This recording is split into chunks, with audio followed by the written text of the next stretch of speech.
What's up guys, it's Captain Production 72 and today we are taking a look at the set 7153, the one and only Jango Fetts Slave 1. A set that we have never had a remake of, and this year in 2025 we are rumoured to be getting a UCS version, and I thought it'd be fun to have a look back at the classic one. Plus it's one of those sets I've recently got, so very excited to review this. We're doing reviews again, so very much, very fun, but pretty cool set. This is back when we're getting those really cool classic boxes. And fun fact, as of right now, this is the oldest set in my collection, and damn is it good. I kind of want to get the Obi-Wan Starfighter to go with this, but it's got an amazing looking box, and mine is a bit beat up, but this set is now 23 years old, so I mean, for a used box, I'm pretty happy. It's got the Slave 1 flying in the asteroid field, got some of the weapons out. If we look here on the top, kind of shows you those little bits. Love those ovals, just those classic fonts. Love this era of Lego Star Wars, just imagine up there, and you got your alternative builds, also kind of a flying vehicle, a mech. Shows you all your kind of features, everything that you get in the set, everything you'd want from a Slave 1. Got some stills from the movie there for the characters. Got some other sets that shows you, Tusken Raider Encounter. We got the Slave 1 fighting with Obi-Wan Starfighter in the the asteroid field. We got the gunship advertised there, and Yoda versus Dooku. All the other Attack of the Clones sets. But pretty cool. If we turn ourselves to this angle of the box, we can see Jango Fett coming out, and the minifigures you will get in this set. So let's jump into the minifigures on this set, because those are legendary. And love this minifigure here. This is Jango Fett in his first iteration. He has 4 minifigures, just like you guys know. He has this one, the one from 2013, the Santa one from 2013, and the 2017 version. So Jango Fett, we've not seen him anywhere near as many times as we did Boba Fett. And this minifigure is essentially just a recolouring of the original Boba Fett. Now, the statement father like son makes sense here, because this minifigure is now becoming valuable just like the way Boba Fett did. So I'm referring to the Cloud City version, and this figure's now going in the hundreds, like that figure did. And I wonder I don't think this figure will ever reach that $2,000 mark, but it could be interesting. Got those kind of dark blue arms there, got that nice reflective chest printing. That helmet is all one piece. That did not change on Jango till 2013. Got those classic pistols there. Absolutely love this minifigure. And if we remove that helmet, it's a blank head, or is it? We turn it right around, and we've got the balaclava. Now, if I turn that around, we also get a set of, or a Lego piece, which is Jango's hair. So let's put that on. I mean, he looks all right with the hair, but not something I really display him with. I actually keep the hair in a little compartment you get in the Slave one, but this minifigure is legendary, and it's a really cool one. One figure that's just as cool, but maybe not as worth as much, is the Boba Fett. Let's jump into that minifigure. So this is a minifigure that's been done 3 times. We have the kid version of Boba Fett and the original one with the yellow skin. So this minifigure is pretty cool. It's got that nice torso. He looks very accurate to the movie. Really do like this one. It's a nice minifigure inclusion. You did only get the 2 minifigures in this one, but I feel for 2002, that's really all you needed. You didn't need much more than that. Nowadays, with Lego's process, with moulding and all that going a lot different, and the way they do sets, I would expect a 3rd minifigure in another playset version, whether that be Lama Su, Ton Wee, maybe a clone cadet, or even just a clone trooper, just to have that, add to the scene. That'd be great. But that's the basic Boba. Like I said, not much to talk about. Not like, he's a cool minifigure, but maybe not so much on Jango's level. But let's break out the Slave 1. And here we have the one and only Jango Fett Slave 1. This set is so cool, right? And I can't believe Lego only done it once, but, there's a bit of a pattern. We're seeing in terms of Attack of the Clones. According to a lot of Star Wars fans, Attack of the Clones is the worst of the prequels, or like the least loved. So, maybe Lego's seen that and just not done the sets, but the last time we got a lot of them was in 2013. In fact, the last Attack of the Clones set was it was probably about 3 years ago now, so we don't really get them often. But this is one nice set. It feels good in your hand. There's my hand for comparison of size. It feels decent in your hand. It's got some features on it, which are pretty cool, And this set only has, I believe, because I did buy mine new, so I didn't have to apply them, 2 stickers, being these 2 that you have down here at the front of the ship. So let's start with features. So There's no interior in this little bottom bit. Literally just, you can see the weapons. Has a little feature though. You can put minifigures on the ramp. You know, I can put Boba Fett in there. I can, you know, throw Jango on the end. It looks pretty good. Like so. Pretty happy with that. But the main feature that we have there, if we take Jango and Boba away from there, and this is where I keep Jango's hair since I don't keep it on the minifigure. If I'm holding the slave one up like this, which is typically where you want to hold it, you can pull this bit back like so, or push it up rather. And if you have the set like that, it's like dropping the seismic charges. So you get a couple of those are pretty cool. Those pieces. And those pieces look like this. It's basically just translucent minifigure heads. And those are just basically the seismic charges that he uses in the asteroid field. And, you know, they go in like so, you just pop them back in. And again, that's where I've been keeping his hair. There's a nice little passage where you can see some weapons. So if I'm holding the slave one up like so, I've got these little panels. And it's a bit awkward to hold this set sometimes. You've got these little panels on either side. You open up like so. And you pull it, you get your finger in and you kind of pull them out. They do fall off quite easily. 1 second. But, you know, if done successfully, it is meant to sit like that. Sit down a bit. That does sometimes come loose. But let's see if we can successfully do it on this side. Yes, we can. But those are essentially just rockets that are meant to shoot out. Pretty cool feature. Slide those right back. Again, they will fall off. I'm not going to cut that out of the review. They are notorious for falling off. But I mean, the play feature makes sense. So you can fold those panels up again, like so. It's those old kind of hinges. Coming up here, we have these cannons, which can go all move their own little pin joints like that. It's not like free motion. It's like you can bump, bump, bump kind of thing. If that makes sense. Over here as well, on the nose, it's a bit hard to start somewhere on the ship to review it, to be honest. But we can open that up. Now get my finger in. Obviously my adult hands aren't no good for this, but we have a blaster.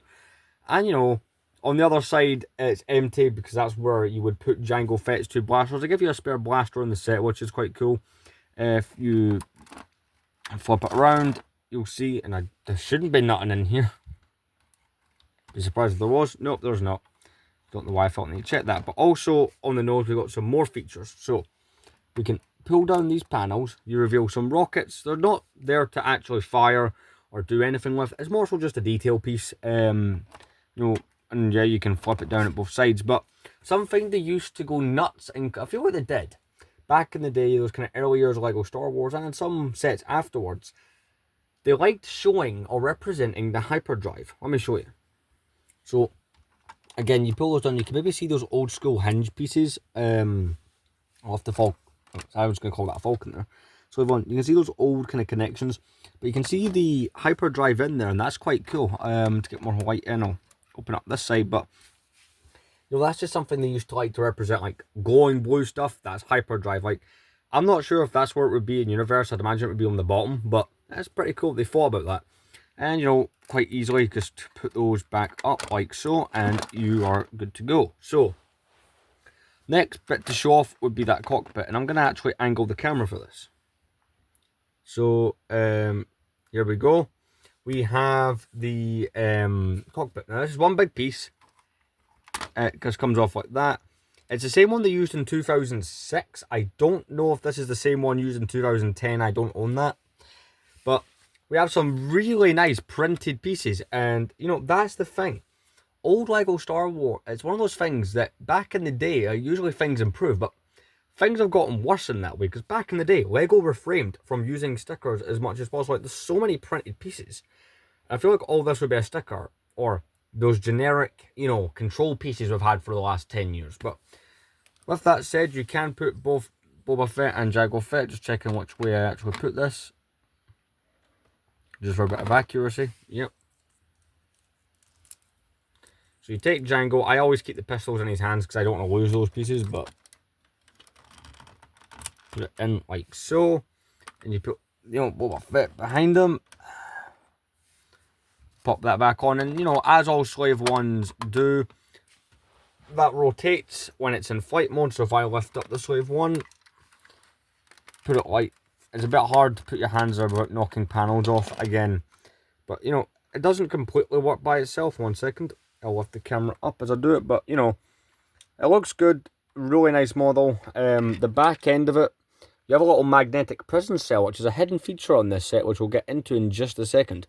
But you got all your little bits down there, the mechanism, the engines. Yeah, there's little panels that should be here and maybe a bit more polished off. But, you know, like I said, it's a set from 2002. And, you know, this was the second iteration of the Slave one. Going from that one from 2000, that is an amazing... Like, you look at it and go, nowadays, and go, there's some rough edges. But considering what came before this was, like, a massive jump. Let's get into that prison cell. So as you can see, it's located there. You do have to kind of pull it out from there. I've not really seen another way of doing it, but you take it out like so. We'll put the slave one to the side and I'll show that off. So this was something I got overly excited about. I was building this on a TikTok live stream. Is the fact that you get these, right, magnets. I've got a lot of Lego Star Wars sets and Lego sets in general. I've never owned one with the magnets. So this little kind of magnet piece moves around a little bit. But it is pretty cool. You know, I do like what this does. We'll just open it up. So I suppose you could store a minifigure in there, but you wouldn't be able to do it very well. I mean, I'm going to take a minifigure off my shelf to try and demonstrate. 1 second. If you close one of the doors, I mean, we'll take this clone trooper I've got here, we'll put him in. I suppose maybe if he didn't have the helmet, we'll try without the helmet. I mean, yeah, you can get a minifigure in there as long as it doesn't have like, the hair or helmet accessories, but yeah. There's something similar on the 2002 gunship as well. Just thought I'd point that out. Let's get that back underneath. And that goes back underneath just like so. You can kind of roughly see the little connector in there. Just slide it right in. And there we go. Let's get into those instructions because there's some cool stuff in there as well. So, looks just like the box, but wider. And, you know, it's pretty cool. You know, this is back when Lego instructions were all bright inside. I mean, look at all the colours and stuff. It just, I don't know, man. This is different.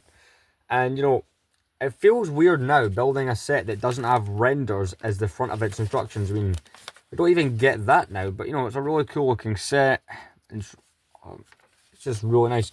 I think this is after they did away with putting little stills at the bottom.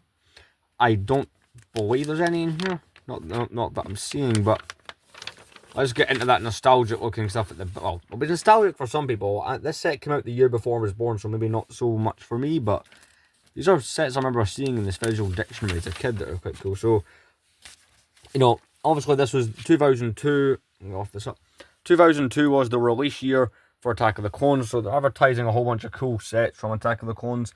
So, if I was to try and get another one of these soon to review, it is most likely going to be Bounty Hunter Pursuit or the Starfighter. Just those would look really well. I'm going to turn the page because there's even more. Showing off other sets that are available. So, you've got the gunship I was talking about, Yoda versus Dooku, the twin pod cloud car, some TIE fighters, and the 2000 Millennium Falcon was still available. Because I'm pretty sure back in the day, and I could be wrong, Lego sets were available for longer. And, well... That's you got some old Lego Star Wars ad at the back. So, here's the question. Is this set worth buying in 2025? 23 years after it released? Well, there's a few ways you could put it. Yes and no, right? We're meant to be getting a UCS one, but at the same time, the UCS one, people make the argument, isn't priced for but this set is worth more than the UCS one will probably retail. You're looking at $270 to $300, and that's for a used copy like mine. You know, in good condition with the Jango Fett and the Boba Fett, because the figures are what make this set really expensive. I've seen them go for maybe $150 without, but I mean, unless you don't mind, you know, buying the 2013 Jango and Boba and throwing them in there, then there's a bit of a cost cutting. But to me, the figures are part of what make this set so cool. I can only really recommend this to the more hardcore Lego Star Wars fans like myself that would, you know, are willing to spend the money for classic sets like this, but I wouldn't recommend it to everybody. I give this set a 9 out of 10. The one maybe possible thing I would have liked from this set would have been, if I really had to include something, it would have been kind of cool to get one extra figure. I didn't need it, but maybe that's where I'd fault this set is I would have liked, you know, maybe you could have thrown in Zam Wessel. The reason I say that is from the Star Wars Bounty Hunter game, it'd been like a second set to get that minifigure in, but I guess not. But like, it's an amazing set, and I give it 9 out of 10. You know, obviously it's gonna have the occasional fault, like sometimes these do fall off a little bit, but all in all, really good set from back in the day, and this is now my oldest set that I reviewed. Pretty cool. So the next week's review will be the 2006 Jabba's Sail Barge. So I'll see you there.